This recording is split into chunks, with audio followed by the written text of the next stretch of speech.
الحمد للہ رب العالمین والصلاة والسلام علی اشرف الانبیاء والمرسلین وعلی آلہ واصحابہ اجمعین۔ قال اللہ تعالی وتبارک فی القرآن المجید والفرقان الحمید۔ بسم اللہ الرحمن الرحیم۔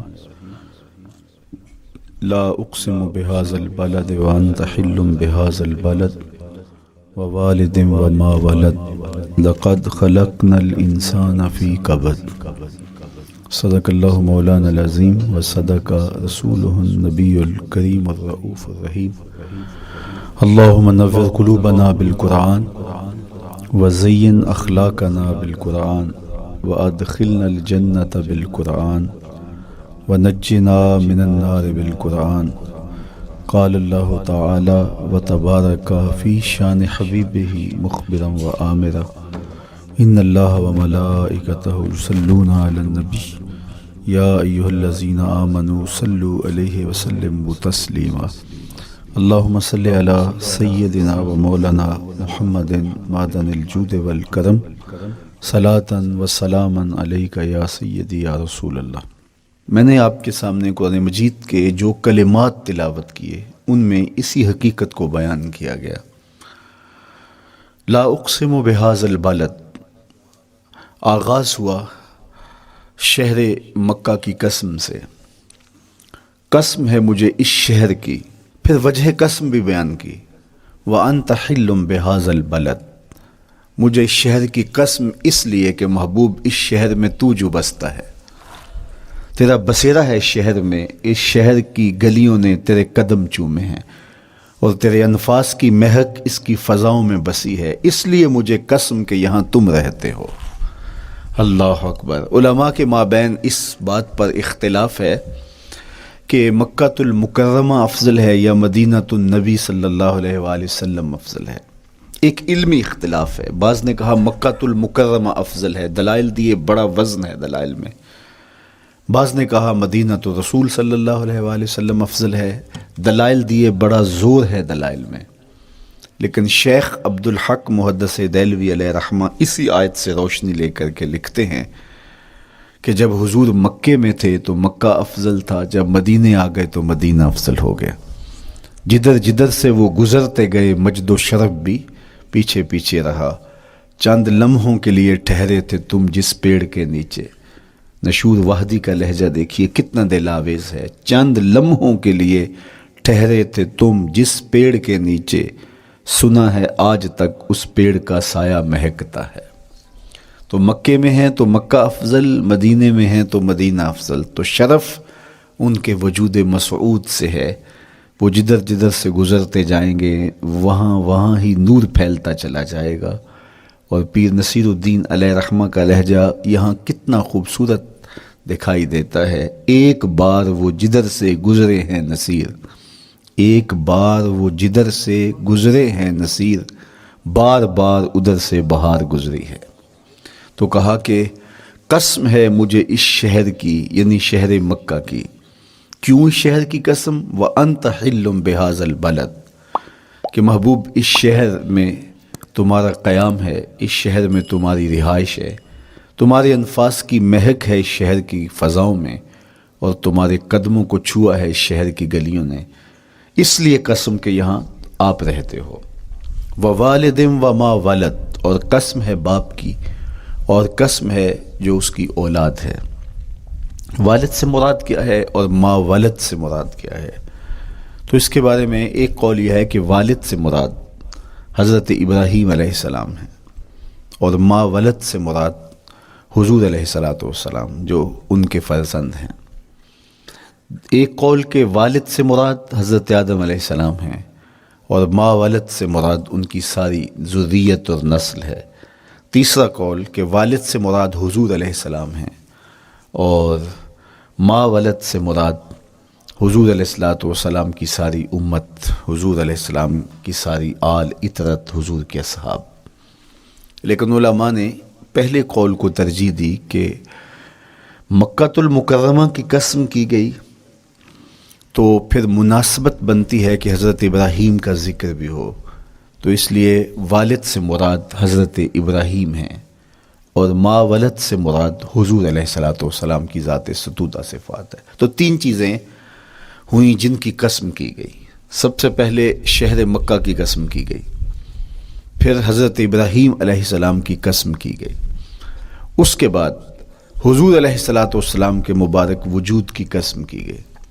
تین قسمیں کر کے کہا کیا گیا، چونکہ جو خالی ذہن شخص ہو، جب اس کو کوئی بات بیان کی جائے تو قسم سے آغاز نہیں کیا جاتا۔ متردد الذہن کو کوئی بات کرنی ہو تو قسم سے آغاز کیا جاتا ہے، یا پھر آپ جس مضمون کو بیان کرنے جا رہے ہیں وہ اتنا اہم ہے کہ اس کی اہمیت کو اجاگر کرنے کے لیے آپ کو قسم کرنا پڑتی ہے۔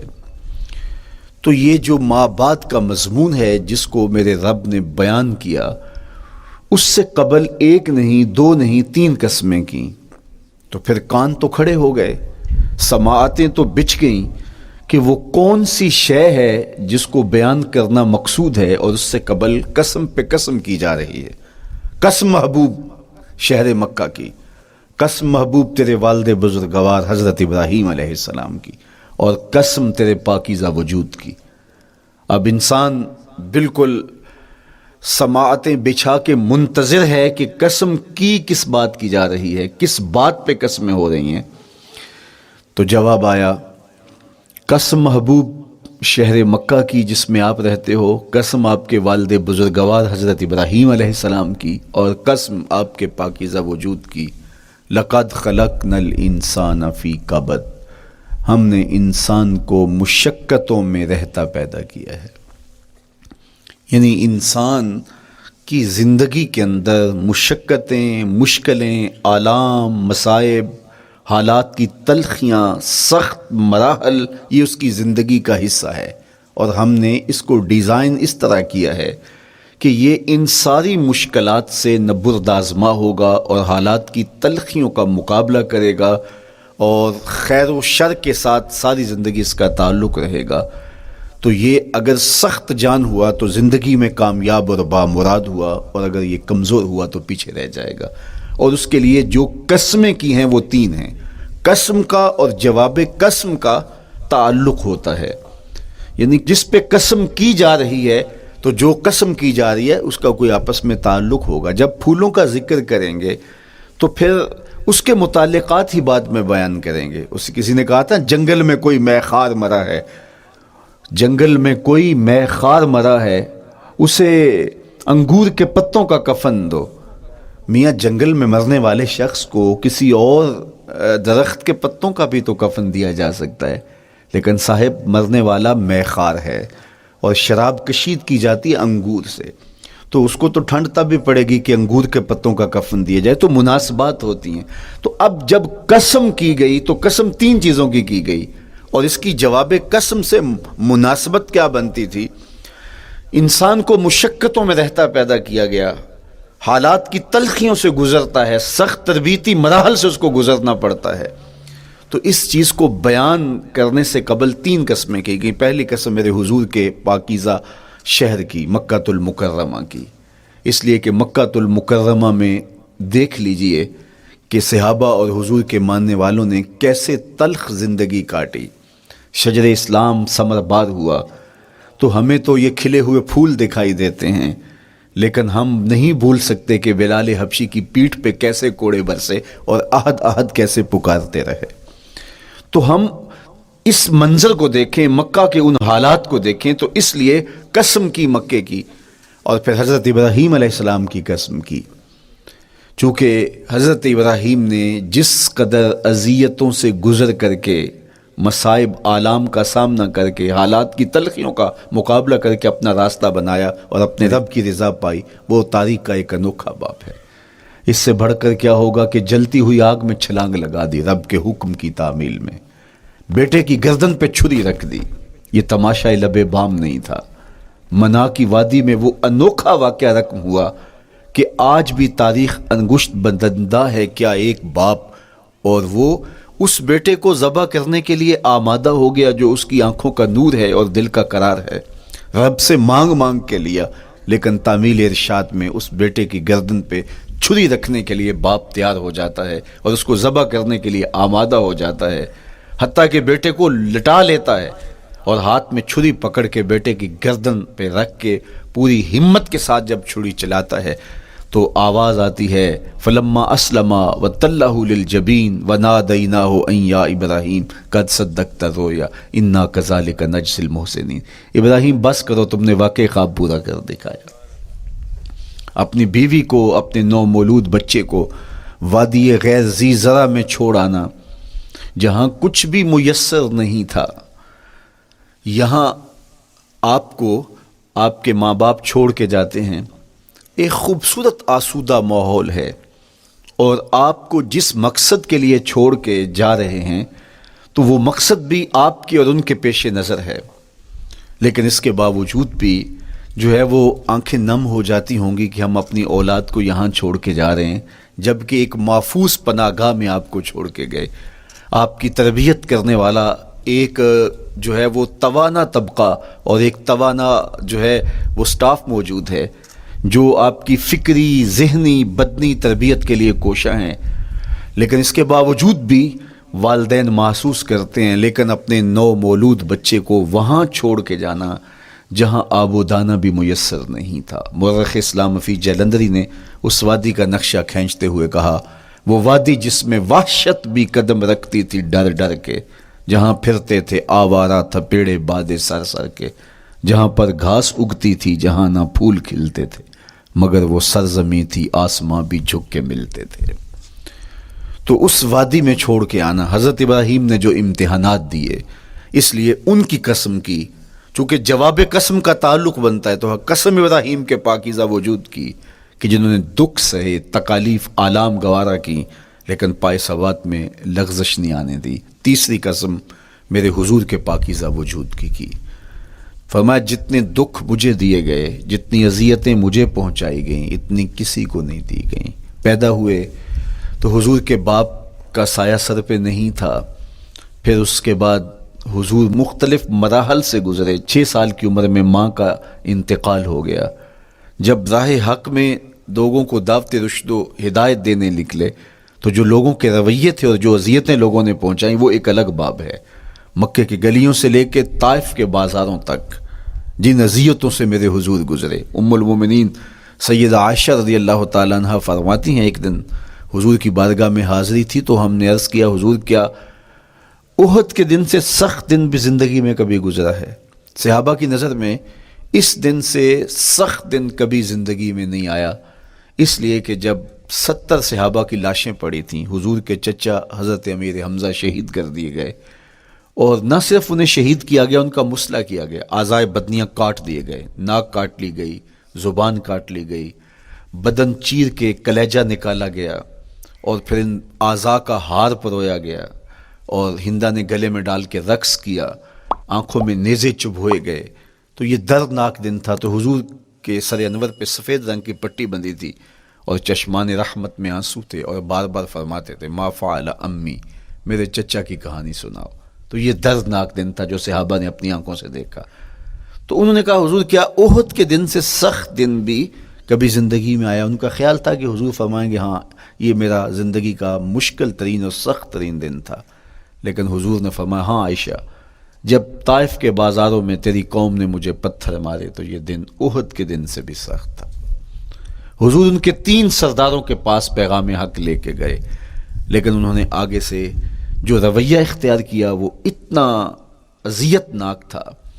حضور نے فرمایا کہ ٹھیک ہے، میں تمہاری خیر خواہی کا جذبہ لے کے تمہارے تک پہنچا ہوں، تم نے میری دعوت کو قبول نہیں کیا، تمہاری مرضی، تمہارا مقسوم، چلو اب یہ بات میرے اور تمہارے درمیان رہنی چاہیے، اس بات کو راز رہنا چاہیے، اہل مکہ تک یہ بات نہ پہنچے۔ انہوں نے کہا ہم کیوں راز رکھیں، بلکہ اوباشوں کے ہاتھ میں پتھر دے دیے، اور حضور جب واپس ہونے لگے تو وہ حضور کے پاؤں پہ سنگزنی کرتے، حضور اپنا ایک پاؤں اٹھاتے تو دوسرے پاؤں پہ مارتے، شدت درد اور احساس کرب سے حضور بیٹھ جاتے تو ان کے غنڈے دائیں بائیں سے بڑھتے اور کندھوں سے پکڑ کے حضور کو اٹھاتے اور مشق سنگزنی کرتے۔ نالین خون سے بھر گئے، لخت لخت زخمی ہوا۔ اللہ اکبر! کیا دردناک لمحے تھے، کیا تکلیف بری گھڑیاں تھی. تو کہا کہ جب طائف کے بازاروں میں تیری قوم نے مجھے پتھر مارے تو یہ دن احد کے دن سے بھی سخت تھا. اچھا، جب حضور پر اس طرح آلام و مصائب ٹوٹ پڑے تو حضور کے ساتھ جو صحابہ تھے انہوں نے کہا حضور ان کے لیے بد دعا کر دیجئے. تو میرے حضور بولے میں رحمت بن کے آیا ہوں، میں رحمت بن کے آیا ہوں. اللہ اکبر. ان کا تقاضا پہم بڑا تو حضور کے ہاتھ اٹھ گئے اور پھر حضور نے جو کہا سنیے، اللہم اہد قومی فإنہم لا یعقلون. اے اللہ میری قوم کو ہدایت دے دے، یہ مجھے جانتے نہیں، اگر جانتے تو ان کا میرے ساتھ یہ رویہ نہ ہوتا. تو پتھروں کے جواب میں دعائیں دینا پیغمبروں کا حوصلہ ہوتا ہے. اللہ اکبر. مورخ اسلام حفیظ جلندری نے کیا خوبصورت پیرائے میں نقشہ کھینچا کہ حضور ہاتھ اٹھا کے دعا مانگ رہے ہیں، الہی کرم کر کو سارے طائف کے مکینوں پر، الہی پھول برسا ان پتھروں والی زمینوں پر. تو حضور نے دکھ سہے، تکلیفیں سہی. اب 3 قسمیں کی. شہر مکہ کی قسم جہاں حضور کے صحابہ نے تکلیفیں سہی، اس شہر کی گلیوں میں انہیں گھسیٹا گیا اور ان کو کچی کھالوں میں لپیٹ کے دھونیاں دی گئیں، انہیں اذیت ناک مراحل سے گزارا گیا. حضرت ابراہیم مشکل سے مشکل زندگی کاٹی اور رب کی رضا جوئی کے لیے کوشاں رہے، اور میرے حضور نے سخت ترین اذیتوں، مقاومتوں، مخالفتوں اور تکلیفوں کا سامنا کیا. تو ان 3 چیزوں کا حوالہ دے کر، ان 3 چیزوں کی قسم کر کے اب انسان کو بتایا جا رہا ہے کہ تم مشکلات سے تمہیں گزرنا پڑے گا، حالات کی تلخیاں تمہیں سہنی پڑیں گی. کسی مرتبے تک پہنچنے کے لیے تمہیں پھر تکلیفوں کی راہ اختیار کرنی پڑے گی. تم کون ہوتے ہو؟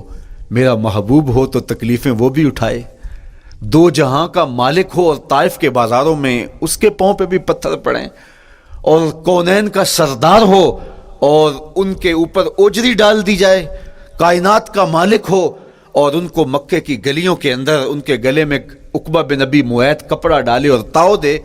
تو کیا ان مشکلات سے تم بچ سکتے ہو؟ جب تم کسی منزل تک پہنچنا چاہتے ہو تو پھر یہ حوالے ماضی کے دیکھ لو. 3 قسمیں کر کے اس حقیقت کو بیان کیا. ابراہیم علیہ السلام کے وجود کو دیکھ لو، حضرت مصطفیٰ کریم علیہ السلام کی ذات ستودہ صفات کو دیکھ لو، اور مکے کی گلیوں میں صحابہ کے ساتھ جو ظلم اور جبر ہوئے اور انہوں نے جو مصیبتیں اور مشقتیں کاٹی وہ ساری دیکھ لو. تو 3 قسمیں کھا کر کے کہا کہ بے شک انسان مشقتوں میں رہتا پیدا کیا گیا ہے. اس لیے قافلہ انسانی کے وہ افراد جو کسی منزل کے متلاشی ہوتے ہیں، جو جستجو کی زندگی بسر کر رہے ہوتے ہیں، ان کو پھر مشکلات سے گزرنا پڑتا ہے اور حالات کی تلخیاں ان کو گوارا کرنا پڑتا ہے، کشاکش حیات سے ان کو ٹکرانا پڑتا ہے، اور ان کو آگے بڑھنے کے لیے ان کو تکلیفوں سے گزر کر کے، جان گسل مراحل سے گزر کر کے پھر منزل کی طرف عازم سفر ہونا پڑتا ہے. کیا میں نے اس خاکدان سے کنارہ جہاں رزق کا نام ہے آب و دانہ، پلٹنا جھپٹنا جھپٹ کر پلٹنا لہو گرم رکھنے کا ہے ایک بہانہ. پرندوں کی دنیا کا درویش ہوں میں کہ شاہی بناتا نہیں آشیانہ. تو زندگی مشکل مراحل سے گزر جانے کا نام ہے. اقبال نے کہا تھا ہے شباب اپنے لہو کی آگ میں جلنے کا نام. یہ زندگی آسان نہیں ہے، یہ حالات کی تلخیوں کا مقابلہ کرنے کا نام ہے، یہ ضبط نفس کا نام ہے، یہ اپنے من کی تربیت کا نام ہے. حضرت امام راضی سایت کریمہ کے تحت لکھتے ہیں کہ جب بچہ شکم مادر میں ہوتا ہے تو وہ 3 پردوں میں ہوتا ہے، ایک جھلی کا پردہ، ایک رحم مادر کا پردہ اور ایک پیٹ کا پردہ. تو 3 پردوں میں وہ بیچارہ بڑی عجیب سی حالت میں ہوتا ہے. یہ اس کا پہلا مرحلہ ہے تخلیق کے بعد. اس کے بعد پیدائش کا دوسرا مرحلہ ہے. یہ زچہ بچہ دونوں کے لیے موت و حیات کے مرحلے ہوتے ہیں. اس کے بعد وہ پیدا ہوا، اس دنیا پہ آیا تو اس کی مشکل کیا ہے؟ زبان ہے، بولنا نہیں جانتا، دیکھتا ہے پہچان نہیں سکتا، سنتا ہے سمجھ نہیں سکتا، ہاتھ ہیں پکڑ نہیں سکتا، ٹانگیں ہیں چل نہیں سکتا. کتنی مشکل بن گئی. یہ سب کچھ چیزیں ہونے کے باوجود بھی وہ بے بس دکھائی دیتا ہے. اس کو دودھ مانگنے کے لیے بھی رونا پڑتا ہے. تو یہ ایک مرحلہ تھا. پھر آہستہ آہستہ اس نے بولنا سیکھا، ایک ایک حرف کر کے لفظ جوڑ کے وہ جملے مکمل کرتا رہا. آج تو زبان کا طوطی بولتا ہے، آج تو بات کریں تو جو ہے وہ ماحول تھم جاتا ہے. لیکن انسان ذرا پلٹ کے آغوش مادر میں تیری ماں نے ایک ایک حرف تجھے سکھایا تھا، ایک ایک لفظ تجھے سکھایا تھا، لفظ لفظ کر کے، حرف حرف کر کے جملے بنے، اور آج تیری گفتار کی شوخی کے تذکرے زمانے میں ہیں، تو پھر تجھے بولنا سکھایا، تو چل نہیں سکتا تھا، آج تیری جو ہے وہ جولانیاں دیکھنے والی ہیں، تیری رفتار کو کوئی چھو نہیں سکتا ہے، تیری آنکھوں کی بجلیاں آج عقابوں سے بڑھ کر ہیں، آج تیرے کانوں کے اندر نغموں کا جہاں آباد ہے، آج تیرے ہاتھوں کی گرفت کہ آگے شیر غراں بھی ہو تو وہ بھی بے بس ہو جاتا ہے، لیکن دیکھ تو کتنا مجبور تھا۔ اچھا چلو وہاں سے آگے آئے، پھر زندگی کو سیکھنا پڑتا ہے، آداب سیکھنے پڑتے ہیں، کس سے کیا بات کرنی ہے سیکھنا پڑتا ہے، آگے بڑھے، جوانی کی دہلیز پہ پہنچے۔ جوانی انسان کی زندگی کا باقپن ہوتا ہے، عروج ہوتا ہے، اللہ اکبر، لیکن جوانی کو تقدس معاب رکھ کے منزل تک پہنچانا یہ سب سے مشکل مرحلہ ہوتا ہے، چونکہ جذبات بے قابو ہیں، خواہشیں آوارہ ہیں، اور تا حد نظر نظارے ہی نظارے جو دل کو کھینچتے ہیں۔ اب اپنے تقدس کو جو شخص محفوظ رکھے، کائنات میں سب سے قیمتی جوہر حضرت انسان کا اس کی عصمت کا جوہر ہے، اور سب سے حسین چہرہ وہ ہے جو جنسی کالک سے اپنے آپ کو بچا لے۔ تو جوانی ہو، باقپن ہو، اور پھر اپنی خواہشات کو بے قابو نہ ہونے دیا جائے، سب سے مشکل مرحلہ پوری زندگی میں یہ آتا ہے۔ کسی نے کہا تھا کتاب زیست کا ایک اور باب بیت گیا، شباب بیت گیا، ایک عذاب بیت گیا۔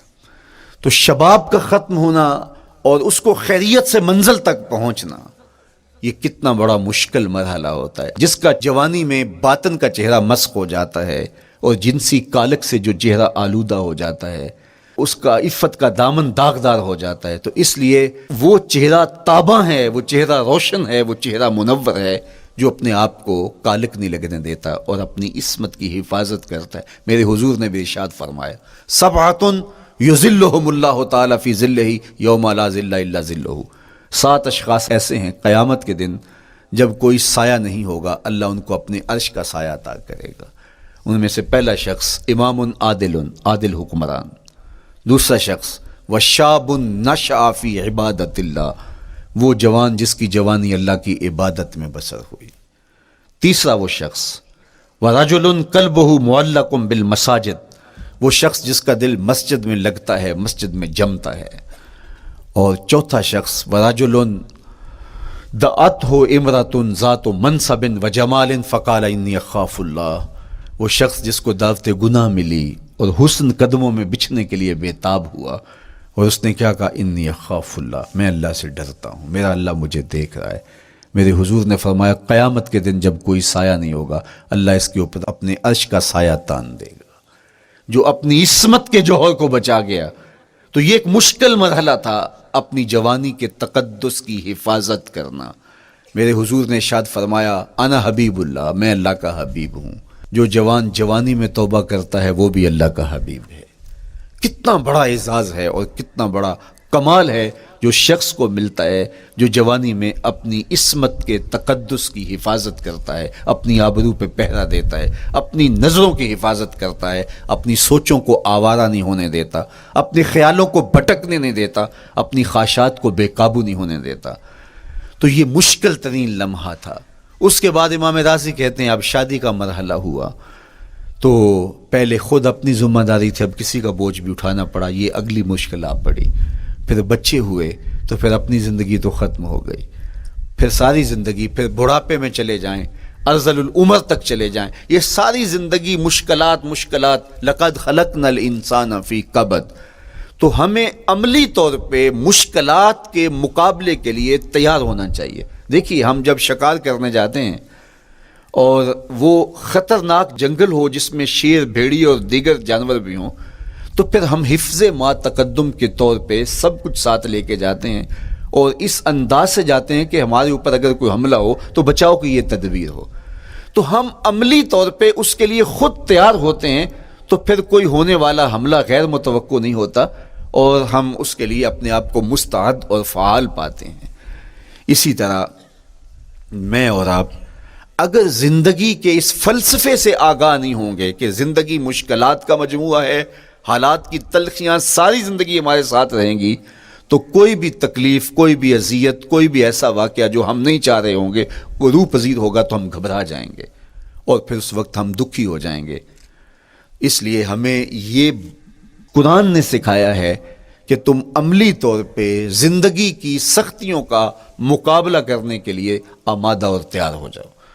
قرآن مجید میں جو صبر کا لفظ ہے اس کا مفہوم یہ ہے کہ حالات کی جو تلخیاں تمہارے اوپر آتی ہیں، وہ غربت بھی ہو سکتی ہے، وہ بیماری بھی ہو سکتی ہے، وہ لوگوں کی عداوت اور دشمنی بھی ہو سکتی ہے، وہ اور بہت ساری چیزیں ہوتی ہیں، وہ جنگوں کی حالت کا بپا ہو جانا اور تمہارا دشمنوں کے نرغے میں گر جانا، یہ سب کچھ ہو سکتا ہے۔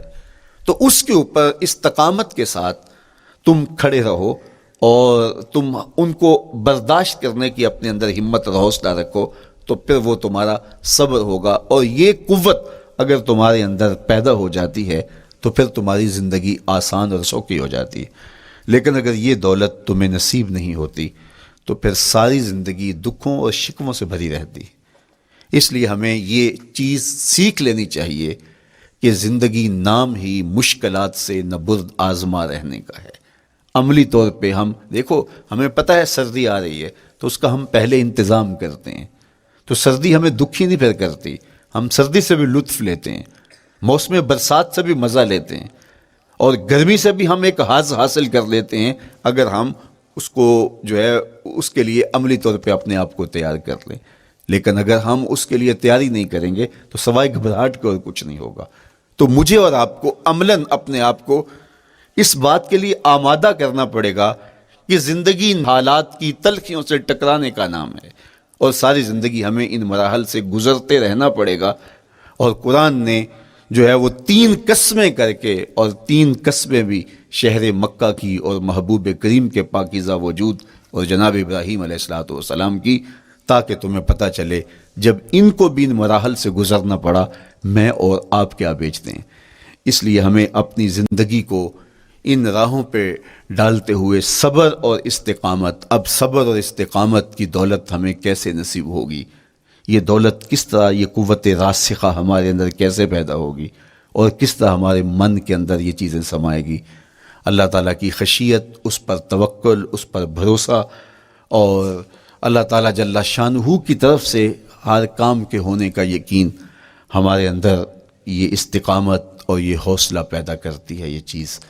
اس لیے مجھے اور آپ کو اپنی پوری زندگی میں اس عمل سے گزر کر کے اپنے آپ کو مضبوط ترین صورتحال میں لا کے کھڑا کرنا پڑے گا، اور یہی زندگی کا جمال ہے۔ تو اب پھر دیکھیے قرآن کیا کہہ رہا ہے، لا اقسم بہذا البلد وانت حل بہذا البلد ووالد وما ولد، 3 قسمیں کی۔ اس کے بعد ارشاد فرمایا لقد خلقنا الانسان فی کبد، ہم نے انسان کو مشکلوں میں، مصائب میں، آلام میں رہتا ہوا پیدا کیا۔ کہتے ہیں جب حضرت انسان کی تخلیق ہوئی تو اس کا خمیر جب گویا جا رہا تھا تو اس کے اوپر 39 دن تک آزمائشوں کی، دکھوں کی، تکلیفوں کی بارش ہوئی، اور 1 دن خوشیوں اور مسرتوں کا می برسا۔ تو انسان کی زندگی کے اندر حالات سے ٹکرانا اور دکھوں کو سہنا اور دکھوں سے مقابلہ کرنا یہ سیکھنا پڑے گا، اور جب انسان اس کو عملی طور پہ سیکھ جائے گا تو پھر زندگی کا جمال اور زندگی کا حسن نصیب ہوگا۔ دوسری بات، ہمیں اپنی زندگی میں 7 چیزوں کو اپنا اصول بنا لینا چاہیے، اور یہ 7 چیزیں وہ ہیں جو ہماری زندگی کو ایک خوبصورت سانچے میں ڈھال کر کے ہمیں ایک پاکیزہ اور ستھرا انسان بنا دیتی ہیں۔ پہلی چیز، التمسک بکتاب اللہ، اللہ کی کتاب سے جڑ جانا، وابستہ ہو جانا۔ جب ہم کتاب اللہ سے وابستہ ہو جائیں تو پھر ہمارے باطن کی اور نفس کی تربیت ہوتی ہے، اور پھر ہم وہ مطلوب انسان بنتے ہیں جو ہمارا رب ہم سے تقاضا کرتا ہے۔ تو اس لیے ہمیں اپنی زندگی میں اس چیز کو لازم کر لینا چاہیے کہ ہمارا کوئی بھی دن قرآن مجید کی تلاوت کے بغیر نہ گزرے۔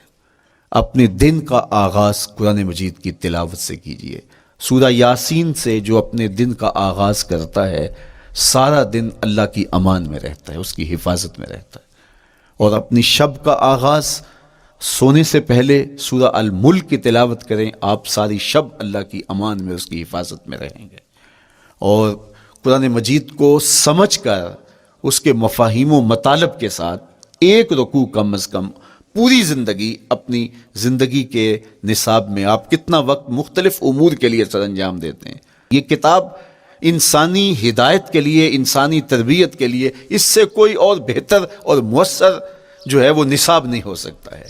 انسان سازی کا بہترین ذریعہ ہے یہ کتاب، اور اس کتاب کے ذریعے سے جو ہے وہ انسان پستیوں سے اٹھ کے بلندیوں تک جا پہنچتا ہے۔ اقبال نے تو کہا کہ گر تمی خواہی مسلمان زیستن، نیست ممکن جز بقرآن زیستن۔ اگر تو مسلمان بن کے جینا چاہتا ہے تو قرآن کے بغیر ایک قدم بھی نہیں چل سکتا۔ تو آگے چل کے اسی نظم میں کہا کہ فاش می گوئم آنکھ در دل مزمرست، این کتاب نیست چیزیں دیگرست۔ اگر میں کھل کے بیان کر دوں جو میرے سینے میں چھپا ہے تو میں تجھے بتا دوں کھل کے، یہ کتاب نہیں، یہ کوئی اور ہی شے ہے۔ کن لوگوں کو کہاں سے اٹھایا اور یہ کتاب کہاں تک لے گئی، جو باہمی جنگ و جدل میں الجھے ہوئے تھے اور حرف شناس بھی نہیں تھے، جو سواد آشنا بھی نہیں تھے، پھر انہوں نے جو ہے وہ روما کی سلطنت بھی الٹ کے رکھ دی۔ یہ کرشمہ تھا اس کتاب کا، جس نے زندگی کا جمال ان کی روحوں کے اندر پیدا کر دیا۔ تو میں اور آپ اپنی زندگی میں قرآن مجید سے کبھی بھی دور نہ ہوں، روزانہ کی بنیاد پہ آپ تلاوت کلام مجید اپنی زندگی میں شامل رکھیں۔ انشاءاللہ اس کے اجالے دنیا میں اور آخرت میں آپ اپنی آنکھوں سے مشاہدہ کریں گے۔ حضرت امام احمد بن حنبل فرماتے ہیں، میں نے رب سے کہا کہ مجھے اپنا قرب عطا کر، آواز آئی میرا قرب چاہتے ہو تو قرآن پڑھا کرو۔ یہ رب کی قربت کی بھی ضمانت ہے اور ضبط نفس اور باطن کی تربیت کا بھی ذریعہ ہے۔ اچھا، دوسری بات، والاقتداء بسنت رسول اللہ صلی اللہ علیہ وآلہ وسلم۔ ہمارے لیے بہترین نمونہ ہمارے حضور علیہ الصلوۃ والسلام کی زندگی ہے، حضور کے دیا ہوا نظام حیات ہے جس پر حضور نے خود عمل کر کے دکھایا۔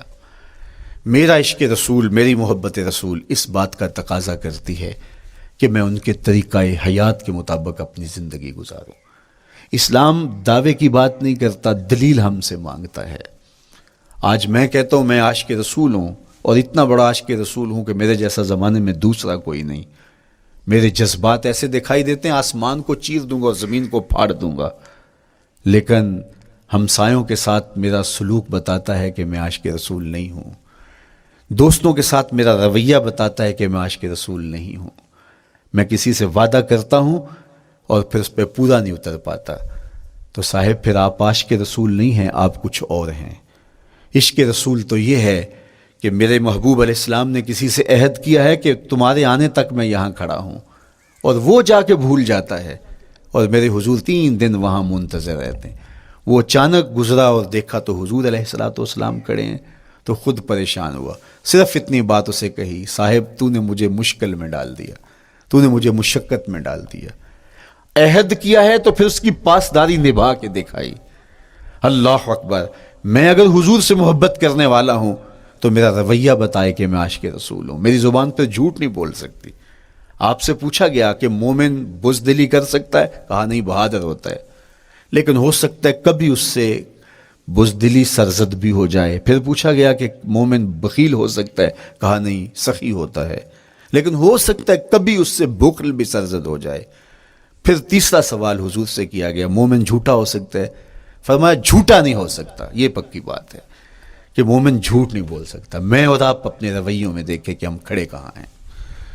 آج ہم ان جگہوں پہ بھی جھوٹ بولتے ہیں جہاں جھوٹ بولنا ہماری مجبوری بھی نہیں ہوتی، چونکہ یہ ہماری فطرت ثانیہ اور عادت بن چکا ہے، اور ہم اس کو برا ہی نہیں سمجھتے۔ جبکہ جھوٹ جب کوئی شخص بولتا ہے، حدیث پاک میں آتا ہے اس کے منہ سے بدبو نکلتی ہے، رحمت کے فرشتے 1 میل دور ہٹ جاتے ہیں اس سے۔ اور سویر سے شام تک جب ہمارے معمولات یہ ہوں تو پھر ہم کہاں کھڑے ہیں اور رحمت کے فرشتے کہاں کھڑے ہیں؟ تو حضور علیہ الصلوۃ والسلام کی سنت کا اتباع حضور کی محبت کی دلیل ہوگی۔ امام قرطبی نے لکھا ہے، اللہ کی محبت کا کوئی دعویٰ کرے تو کیا دلیل ہوگی کہ یہ واقعی محب الہی ہے؟ تو کہا اللہ سے محبت کا دعویٰ کرنے والے کے لیے دلیل یہ ہے کہ وہ قرآن سے پیار کرے۔ قرآن سے پیار اور قرآن سے محبت کی دلیل یہ ہے کہ حضور کا پیار سینے میں رکھے. حضور سے محبت کی دلیل یہ ہے کہ سنت رسول سے پیار کرنے والا ہو, اور سنت رسول سے پیار کرنے کی دلیل یہ ہے کہ بدعات سے اجتناب کرنے والا ہو. ہر وہ طریقہ جو میرے حضور نے نہیں دیا اس کو اختیار نہ کرے, اس طریقے کو اختیار کرے جو حضور علیہ الصلوۃ والسلام کا عطا کرتا ہے. تیسری بات, عقل الحلال. یہ وہ بنیادی اصول ہیں جو ہماری زندگیوں میں اتر جانے چاہیے, اور ہم ایک صالح اور خوبصورت انسان بن کے اس معاشرے کا حصہ بن سکتے ہیں. عقل حلال زندگی میں شامل ہو تو زندگی کو جمال نصیب ہوتا ہے, اور باطن اور ظاہر کو طمانینت نصیب ہوتی ہے. اگر رزق پاک نہیں ہے تو آپ کعبے بھی جائیں تو وہاں بھی آپ محروم پلٹیں گے. میرے حضور علیہ الصلوۃ والسلام نے فرمایا ایک بندہ لمبا سفر کر کے گیا, اشعث اغبر کے لفظ ہیں کہ اس کے بال بکھرے ہوئے ہیں, سفر کی گرد پڑی ہوئی ہے, اور لباس بھی پھٹا ہوا ہے, شکستہ حالت, پراگندہ صورت, اور کھڑا ہے کعبۃ اللہ کے سامنے. یمد یدیہ, دونوں ہاتھ لمبے کر کر کے دعا مانگ رہا ہے, اور کیا کہتا ہے, اے اللہ ومطعمہ حرام ومشربہ حرام وملبسہ حرام وغذی بالحرام. فرمایا اس کا کھانا حرام کا ہے, اس کا پینا حرام کا ہے, اس نے جو لباس پہنا وہ حرام کا ہے. میرے حضور فرماتے ہیں بتاؤ اس کی دعا کیسے قبول ہوگی. اب لمبا سفر کاٹ کے حرم کعبہ میں پہنچے, غلاف کو پکڑ پکڑ کے دعائیں کر رہا ہے, لمبے لمبے ہاتھ کر کے دعائیں مانگ رہا ہے, ملتزم سے لپٹا ہوا ہے, حتیم میں سجدہ ریز ہو کے رو کے دعائیں مانگ رہا ہے, لیکن دعا قبول نہیں ہوتی. کیوں؟ اس لیے کہ اس کے پیٹ میں لقمہ حرام کا ہے, اس کے بدن پہ لباس حرام کا ہے. تو اسلام نے جتنا زور حلال کمانے, حلال کھانے اور حلال اختیار کرنے پر دیا ہے, تو ایک مومن اگر اسلام کے مبادیات سے بھی آگاہ ہو تو اس کی تو زندگی کے اندر جو ہے وہ حرام گھس ہی نہیں سکتا ہے, بلکہ وہ مشکوک سے بھی اجتناب کرے. چوتھی چیز, کف الاذی. اپنے آپ کو ایسا بناؤ کہ تمہارے وجود سے کسی کو ضرر اور تکلیف نہ پہنچے. ہمارا اسلام تو ہمیں یہ بتاتا ہے کہ تم پیاز یا لہسن کھا کے مسجد میں نہ جاؤ کہ تمہارے منہ سے جو سمیل آتی ہے اس سے کسی کو تکلیف نہ پہنچے. تو یہ اسلام کی دی ہوئی تعلیمات ہیں کہ مسجد میں بھی جانا ہے تو اپنے آپ کو دیکھو کہ تمہاری حالت کیا ہے, تمہاری وجہ سے کسی کو تکلیف نہ پہنچے. تمہارے رویے اتنے خوبصورت ہوں, تمہارے ہمسائے بتائیں کہ یہ واقعی مسلمان ہے. مسلمان کی تعریف کی گئی, المسلم من سلم المسلمون من لسانہ و یدہ. مسلمان کون ہے؟ جس کے ہاتھ سے, جس کی زبان سے دوسرا مسلمان بھائی محفوظ ہے, تو وہ مسلمان ہے. اللہ اکبر. ہم یہ جو کہتے ہیں السلام علیکم, اس کو کہتے ہیں تحیت المسلم, مسلمان کا تحیت. تو اس میں اس کے معنی پہ غور کریں تو ہم اس کو ضمانت دے رہے ہوتے ہیں, السلام علیکم, تیرے اوپر سلامتی ہو. تو ہم اپنی جانب سے اسے ضمانت دیتے ہیں, میرے بھائی میری طرف سے تیری عزت, تیری جان, تیری آبرو سلامت ہے, اب میری جانب سے تو پریشان نہیں ہونا, میں تجھے سلامتی کی ضمانت دیتا ہوں. اور وہ آگے سے کیا کہتا ہے, وعلیکم السلام. میرے بھائی پھر میری جانب سے بھی تیرا سب کچھ محفوظ ہے. اگر سلام کا مفہوم اچھی طرح ہماری روحوں میں اتر جائے تو پھر ایسا ہو نہیں سکتا کہ ہم جس کو السلام علیکم کہہ دیں پھر اس سے ہم دھوکہ کریں, یا اس کی آبرو پہ حملہ آور ہوں, یا اس کے مال پہ حملہ آور ہوں جب السلام علیکم کہہ دیا. چونکہ جو ہمیں لفظ بولنے کے لیے کہا گئے ہیں اس کے پیچھے فلسفہ ہے لفظوں کا. یہ پھول ہیں, ان کو دیکھ کر سبحان اللہ کہنے کا کہا گیا ہے. پہاڑوں کو دیکھ کے اللہ اکبر کہنے کا کہا گیا ہے. پہاڑوں کو دیکھ کے سبحان اللہ کہہ دیں اور پھولوں کو دیکھ کے اللہ اکبر کہہ دیں, ایسا کیوں نہیں کہہ دیتے؟ لیکن نہیں, اس لیے کہ جب پہاڑوں کو دیکھتے ہیں تو دل میں ان کی ہیبت پیدا ہوتی ہے. اتنے بڑے پہاڑ, سمندر کو دیکھتے ہیں تو اس کی ہیبت پیدا ہوتی ہے. اتنا بڑا سمندر تا حد نظر پھیلا ہوا, تو جب اس کی بڑائی پیدا ہونے لگتی ہے تو فوراً پلٹایا گیا اللہ کی بڑائی کی طرف اور کہا بول اللہ اکبر, یہ نہیں میرا اللہ بڑا ہے. اور پھول کو جب دیکھا تو اس کی لطافت کی طرف الجھنے لگے, کتنا خوبصورت ہے, درزوں میں کیسے خوشبو بسی ہوئی ہے, کیسے رنگ ہیں, کیسے جمال ہیں. اللہ اکبر. وہ کیا کسی نے کہا تھا نا کہ درزوں کی لطافت میں خوشبو نے اماں پائی, گل چیرنے والے نے کس شان سے چیرا ہے. تو کیا کمال ہے یار, کیا پتیاں ہیں, کیا رنگ ہے, کیا خوبصورتی ہے, کیا لطافت ہے. الجھنے لگے, کہا بول سبحان اللہ, یہ کیا ہے جس نے رنگ بھرے ہیں وہ پاک ہے. تو تیرا دل الجھ نہ جائے. تو جو ہم بولتے ہیں لفظ جہاں بھی بولتے ہیں اس کے پیچھے ایک فلسفہ ہوتا ہے. السلام علیکم یہ تحیت المسلم ہے. جب ہم کسی کو کہتے ہیں السلام علیکم تو اس کو ہم نے ضمانت دے دی، بس بات ختم، اب جو ہے وہ میری جانب سے تو محفوظ ہے۔ لیکن ہم سلام بھی لے رہے ہوں گے اور ہاتھ بھی کاٹ رہے ہوں گے اور اس کی جیب بھی کاٹ رہے ہوں گے، پھر سلام نہیں لیا، ہم نے منافقت کی ہے۔ تو کف الاذی چوتھی چیز، اور پانچویں چیز اجتناب المعاصی، گناہوں سے اپنے آپ کو بچا کے رکھنا۔ نیکی کرنا بہت اہم ہے، لیکن نیکی کرنے سے زیادہ ہم اپنے آپ کو گناہوں سے بچانا ہے۔ چونکہ شر کی قوتیں ہمارے ساتھ جڑی ہوئی ہیں، اس لیے اپنے آپ کی حفاظت جب ہم کریں گے تو ہم ایک اچھی صورت میں آگے بڑھیں گے۔ اور چھٹی چیز وہ ہے التوبہ، توبہ تسلسل کے ساتھ کرتے رہیے۔ یہ تصور کہ بڑھاپے میں توبہ کریں گے، یہ تصور کہاں سے آیا؟ یا ہمارے ہاں آج کل یہ کلچر پیدا ہوا ہے کہ لیلۃ القدر یا شبرات کے دن سارے جڑ کے توبہ کرنے بیٹھ جاتے ہیں اور پورا سال اپنی مرضی کی زندگی گزارتے ہیں۔ ایسا نہیں ہے۔ میرے حضور کے دامن پہ ایک بھی گناہ کا دھبا نہیں تھا۔ ہم نبیوں کی عصمت کے قائل ہیں، کسی نبی پر کوئی گناہ کا دھبا نہیں ہوتا۔ اگر اس امکان کو بھی تسلیم کر لیا جائے تو ساری شریعت مشکوک ہو جاتی ہے، لیکن اس کے باوجود حضور فرمایا میں دن میں اللہ سے 100 بار توبہ کرتا ہوں، ایک دن میں 100 مرتبہ توبہ کرتا ہوں۔ میں اور آپ دیکھیں کہ ہم کیا اس معمول کو اپنی زندگی میں شامل کیے ہوئے ہیں۔ جب انسان توبہ کرتا ہے، جب غسل کر لیتا ہے نا ایک دفعہ، تو پھر وہ بچ بچ کے چلتا ہے کہ کوئی گرد دوبارہ پڑ نہ جائے، اور جب وہ لتھڑا ہوا ہو تو پھر اس کو پرواہ بھی نہیں ہوتی۔ اس لیے ہمیں بار بار غسل کرنے کی، بار بار توبہ کرنے کی تلقین کی گئی ہے، تاکہ ہم پھر نئے گناہوں سے بچتے رہیں گے۔ تو اپنی زندگی میں توبہ کا تسلسل کیجئے، شام سویرے صبح بار بار اللہ سے توبہ کی اور رجوع کیجئے۔ اور آخری چیز ادا الحقوق، حقوق کا ادا کرنا۔ ہمارے ذمے جو حقوق عائد ہوتے ہیں وہ ہمارے والدین کے ہیں، وہ ہمارے بہن بھائیوں کے ہیں، وہ ہمارے دوستوں کے ہیں، ہمسایوں کے ہیں، ہمارے اساتذہ کے ہیں، کلاس فیلوز کے ہیں۔ وہ حقوق حتیٰ کہ جانوروں کے کیوں نہ ہوں، تو ان حقوق کو ہم ادا کرنے والے، دستبردار نہیں ہو سکتے ہم ان حقوق سے۔ یہ مومن کی زندگی ہے، یہ ہمارا نظم حیات ہے، یہ اسلام کا دیا ہوا منشور ہے، یہ طریقہ زندگی ہے کہ ہم ایک ایک کے حق کو ادا کرتے ہوئے اپنی زندگی کو بسر کریں۔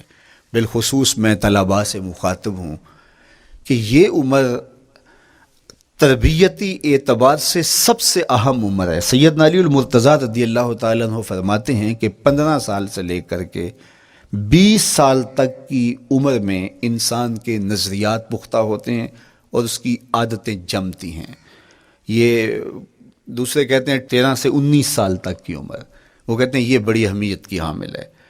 تو 13 سے 19 سال یا 15 سے 20 سال تک کی عمر، بعض کا تو ہوتا ہے کہ ابھی بچے ہیں، ماں باپ بھی سستی کرتے ہیں کہ ان کو تہجد کا عادی اب کیوں بنائیں، ابھی تو یہ بچے ہیں، ان کو ان چیزوں سے، چھوٹی چھوٹی چیزوں کا عادی اب کیوں بنائیں، جب بڑے ہوں گے، سمجھدار ہوں گے، ذمہ داریوں کا بوجھ آئے گا، سب کچھ کر لیں گے۔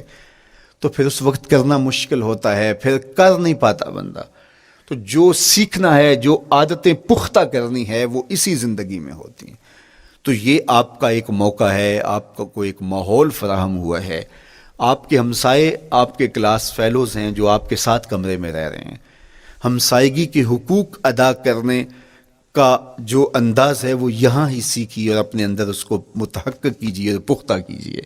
اسی طرح اپنے گفتگو کے لہجوں میں شائستگی، اپنے انداز کے اندر خوبصورتی اور اپنے رویوں کے اندر جمال پیدا کرنے کی کوشش کریں، اپنے آپ کو مؤثر بنائیں، اور شریعت کے بتائے ہوئے اصول اور ضابطوں کے مطابق آپ جب زندگی کے چند دن گزار لیں گے، پھر زندگی گزارنے کا نشہ آنے لگ جائے گا۔ چونکہ جب ہم اپنی خواہش کی زندگی گزارتے ہیں تو پھر ہم خود بے چین اور مضطرب ہوتے ہیں، اس لیے کہ ہمیں اس طرح زندگی گزارنی چاہیے جس طرح ہمارے رب نے ہمیں بتایا ہے۔ آپ کوئی بھی مشین خریدتے ہیں، کوئی بھی چیز لیتے ہیں تو اس کے ساتھ چھوٹی سی بک دیتے ہیں آپ کو، اس کا طریقہ استعمال بتاتے ہیں کہ اس کو یوں استعمال کرو گے تو دیر پا اس کے فوائد حاصل کرو گے۔ اگر یہ مائک ہم اس طرح استعمال نہیں کرتے، اپنی خواہش سے استعمال کریں گے، تو پھر نتیجہ کیا ہوگا کہ تھوڑے دنوں کے بعد جو ہے وہ خرابی کی طرف سلسلہ چلے گا۔ اس طرح یہ وجود جس پاکیزہ ذات نے بنایا ہے، اس نے ہمیں بتایا ہے کہ اس کو استعمال کیسے کرنا ہے اور اس زندگی کو کیسے گزارنا ہے۔ اور پھر انسان کو ایک ماڈل اور نمونہ بھی چاہیے تو کہا نمونہ دیکھنا ہے تو محمد عربی کی ذات دیکھ لو، ادھر دیکھتے جاؤ اور زندگی گزارتے جاؤ، دیکھنا تمہاری زندگی کتنی خوبصورت اور کتنی پروقار گزرتی ہے۔ اللہ آپ کو دنیا آخرت کی برکتیں دے، اپنی پناہوں اور اپنی امان اور اپنی حفاظتوں کا حصار دے، اور آنے والا کل اللہ بہتر فرمائے، میرے وطن کی خیر کرے، میرے ملک کو امن کے اجالے دے، یہاں دہشت گردی کے سلگتے الاؤ ٹھنڈے کر کے امن کی بہاریں پیدا کر دے۔ کی محمد سے وفا تو نے تو ہم تیرے ہیں، یہ جہاں چیز ہے کیا لوح و قلم تیرے ہیں۔ وآخر دعوانا ان الحمدللہ۔